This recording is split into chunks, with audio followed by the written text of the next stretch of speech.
পোলাওটা যদি ঝরঝরে না হয় তাহলে কিন্তু এটা দিয়ে কোনো কিছু খেতেই ভালো লাগবে না। তো ঝরঝরে পোলাও করার জন্য গরম ঘি আর তেলের মধ্যে আমি গোটা গরম মসলা, তেজপাতা এবং কাজু বাদামগুলোকে একটু লাল লাল করে ভেজে নেবো এবং এর মধ্যে সামান্য একটু পেঁয়াজ কুচি, রসুন বাটা এবং আদা বাটা। এটাকে খুব বেশি কড়া করে ভাজবো না, খুব বেশি কড়া করে ভাজলে সাদা পোলাও যে ধপধপে সাদা ভাবটা এটা আর থাকবে না। তো মোটামুটি আমি পোলাওটা যে চাল নিয়েছিলাম সেটা একটু ভিজিয়ে জল ঝরে রেখেছিলাম।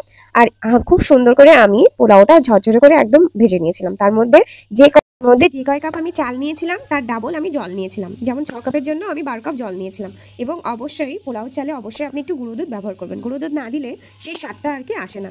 তো মোটামুটি চালটা যখন মাখামাখো ভাব আসবে তখন হালকা একটু ঘি দিয়ে নিয়েছিলাম। যেহেতু আমি আগেও ঘি দিয়েছিলাম তাই এখন একটু কম ঘি দেবো।